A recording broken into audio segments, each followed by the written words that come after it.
Assalamualaikum warahmatullahi wabarakatuh. Di sini saya akan menjelaskan tentang kisah tauladan dari Maryam. Di saat Allah menceritakan kisah tauladan dari Nabi Zakaria alaihissalam tentang masa tuanya dan kemandulan istrinya, beliau diberi seorang anak yang pandai, suci, dan berkah. Firman selanjutnya dilanjutkan oleh kisah Maryam. Dalam ayat ini disebutkan, dan ceritakanlah kisah Maryam di dalam Al-Quran, yaitu ketika ia menjauhkan diri dari keluarganya ke suatu tempat di sebelah timur. Quran Surat Maryam ayat 16. Yang dimaksud di sini adalah Maryam binti Imran, keturunan dari Nabi Daud alaihissalam. Beliau lahir di keluarga yang suci dan mulia di kaum Bani Ismail. Sesungguhnya Allah telah menjelaskan tentang kelahiran Maryam dari ibunya di surat Ali Imran. Sang ibu menazarkan sebagai muharroroh, yaitu orang yang berkhidmat di Masjid Baitul Maqdis, di mana dahulu mereka mendekatkan diri kepada Allah dengan cara demikian. Dalam Quran surat Ali Imran ayat ke-37 dikatakan, maka Tuhannya menerima sebagai nazar dengan permintaan yang baik. Maryam tumbuh di kalangan Bani Ismail dengan terhormat. Maryam adalah salah satu wanita ahli ibadah yang tekun ibadah lagi terkenal, dan beliau adalah seorang gadis muda yang tidak bersuami. Beliau berada di dalam pemeliharaan suami saudaranya, yaitu Zakaria, salah seorang nabi dari Bani Ismail serta pembesar yang dijadikan tempat bertanya dalam masalah agama. Zakaria melihat bahwa Maryam memiliki kerama yang melimpah. Dalam surat Ali Imran disebutkan, dan mendidiknya dengan pendidikan yang baik, dan Allah menjadikan Zakaria pemeliharanya. Setiap Zakaria masuk untuk menemui Maryam di mihrab, ia didapati makanan di sisinya. Zakaria berkata, "Hai Maryam, di mana kamu memperoleh makanan ini?" Maryam menjawab, "Makanan ini dari sisi Allah. Sesungguhnya Allah memberi rezeki kepada siapa yang dikehendakinya tanpa hisab." Quran Surat Ali Imran ayat 37. Diceritakan bahwa Zakaria mendapati di sisi Maryam buah-buahan musim dingin di saat musim panas, dan menemukan buah-buahan musim panas di saat musim dingin. Sebagaimana telah dijelaskan dalam surat Ali Imran, Allah yang memiliki hikmah dan dalil yang nyata menciptakan hamba dan rasulnya.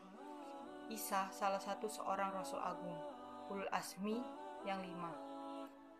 Dalam ayat ini Allah mengatakan, yaitu ketika ia menjauhkan diri dari keluarganya ke suatu tempat di sebelah timur. Quran Surat Maryam ayat 16. Yaitu Maryam yang mengasingkan dirinya dan menjauhkan dirinya dari mereka serta pergi ke arah timur Masjid Baitul Maqdis. Mereka orang-orang Nasrani menjadikan tempat lahirnya Isa sebagai kiblat. Lalu disebutkan, maka ia mengadakan tabir yang melindunginya dari mereka, lalu kami mengutus roh kami kepadanya. Maka ia menjelma di hadapan dalam bentuk manusia yang sempurna.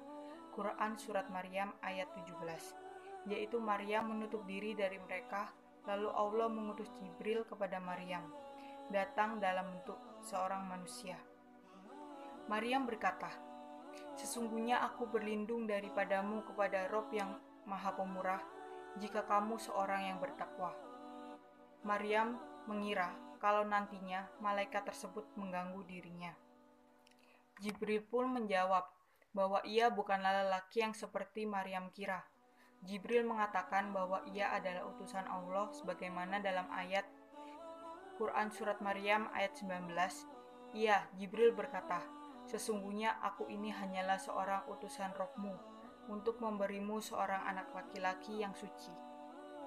Maryam berkata, "Bagaimana akan ada bagiku seorang anak laki-laki, sedang tidak pernah seorang manusia pun menyentuhku, dan aku bukanlah seorang pezina." Jibril berkata, "Demikianlah, Rohmu berfirman, hal itu adalah mudah bagiku, dan agar dapat kami menjadikannya suatu tanda bagi manusia, dan sebagai rahmat dari kami. Dan hal ini adalah suatu perkara yang sudah diputuskan." Quran Surat Maryam ayat 21. tentang kehamilan Maryam. Dalam Quran Surat Maryam ayat ke-22, maka Maryam mengandungnya, lalu ia menyisihkan diri dengan kandungan itu ke tempat yang jauh. Jibril meniupkan ruh di lengan bajunya, yang kemudian ruh itu turun hingga mengalir ke farji, sehingga ia mengandung anak dengan izin Allah. Ketika ia hamil, ia merasa kesulitan, tidak tahu apa yang harus dikatakan kepada orang-orang, karena orang-orang pasti tidak akan percaya pada ceritanya, padahal ia bercerita yang sejujurnya. Maryam lalu ingin menceritakan perihal dirinya kepada saudara perempuannya, yaitu istri dari Nabi Zakaria. Ketika bertemu saudaranya, ia pun hamil.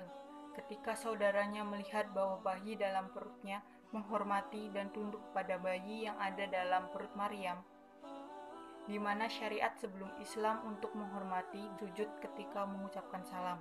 Namun dalam syariat kita hal seperti ini sudah dilarang. Hanya untuk menyembah Allah kita dapat bersujud. Lalu tiba saatnya Maryam melahirkan. Disebutkan dalam Quran Surat Maryam ayat 23, maka rasa sakit akan melahirkan anak memaksa ia bersandar pada bangkal pohon kurma. Dia berkata, "Aduhai, alangkah baiknya aku mati sebelum ini, dan aku menjadi barang yang tidak berarti lagi dilupakan." Quran Surat Maryam ayat 23. Tempat lahirnya Isa ini adalah di Bait Lam. Banyak yang mengakui demikian, termasuk pula orang-orang Nasrani. Jibril kemudian memanggil Maryam dari tempat yang rendah, sebagaimana disebutkan dalam ayat. Maka Jibril menyerunya dari tempat yang rendah, "Janganlah kamu bersedih hati, sesungguhnya Rohmu telah menjadikan anak sungai di bawahmu."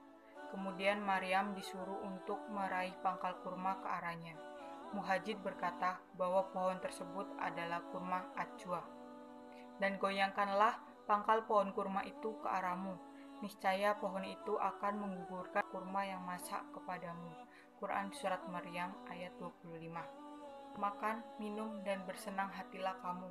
Jika kamu melihat seorang manusia, maka katakanlah, "Sesungguhnya aku telah bernazar berpuasa untuk Rabb yang Maha Pemurah, maka aku tidak akan bicara dengan seorang manusia pun pada hari ini." Quran Surat Maryam ayat 26. Ketika Maryam kembali kepada kaumnya berkomentar saat melihat Maryam dengan putranya Isa. Maka Maryam membawa anak itu pada kaumnya dengan menggendongnya. Kaumnya berkata, "Hai Maryam, sesungguhnya kamu telah melakukan sesuatu yang amat mungkar." Quran Surat Maryam ayat 27. "Hai saudara Harun, ayahmu sekali-sekali bukanlah seseorang yang jahat, dan ibumu sekali-sekali bukanlah pezina." Maryam ketika dituduh telah berzinah, ketika ia sedang berpuasa dalam berbicara, maka ia cukup mengisyaratkan kepada putranya Isa, yang disebutkan dalam surat Maryam ayat 29. Maka Maryam menunjuk kepada anaknya. Mereka berkata, "Bagaimana kami akan berbicara dengan anak kecil yang masih di dalam ayunan?" Lalu putranya Isa menjawab, berkata Isa, "Sesungguhnya aku ini hamba Allah. Dia memberiku Alkitab Injil, dan dia menjadikan aku seorang nabi. Dan dia menjadikan aku seseorang yang diberkati di mana saja aku berada. Dan dia memberitakan kepadaku mendirikan sholat dan menunaikan zakat selama aku hidup." Quran Surat Maryam ayat 31. "Dan berbakti kepada ibuku, dan tidak menjadikan aku seorang yang sombong lagi celaka. Dan sejahtera semoga dilimpahkan kepadaku pada hari aku dilahirkan, pada hari aku meninggal, dan pada hari aku dibangkitkan hidup kembali." Hal-hal yang dapat kita ambil dari kisah tauladan Maryam ini adalah Maryam merupakan wanita yang dipuji oleh Allah. Dalam surat Ali Imran ayat 42 dikatakan, "Hai Maryam, sesungguhnya Allah telah memilih kamu, mensucikan kamu, dan melebihkan kamu atas segala wanita di dunia." Allah berfirman pada ayat tersebut bahwa Maryam ialah wanita yang terbaik di masa itu. Seorang hamba yang dipuji Allah tentu bukan tanpa alasan, melainkan ada keistimewaan yang dimiliki oleh hamba tersebut. Yang kedua, Maryam merupakan ahli surga. Disebutkan dalam hadis riwayat Hakim dari Aisyah radhiyallahu anhu bahwa Rasulullah bersabda, pemuka wanita ahli surga ada 4, Maryam binti Imran, Fatimah binti Rasulullah, Khadijah binti Khuwailid, dan Asyah. Asyah merupakan istri dari Fir'aun. Selain itu, di hadis lain juga disebutkan Ibnu Anas radhiyallahu anhu. Lalu dalam hadis riwayat Ahmad disebutkan Rasulullah bersabda, wanita-wanita yang paling utama sebagai penduduk surga adalah Khadijah binti Khuwailid, Fatimah binti Muhammad, Asyah binti Muzahim, dan Maryam binti Imran.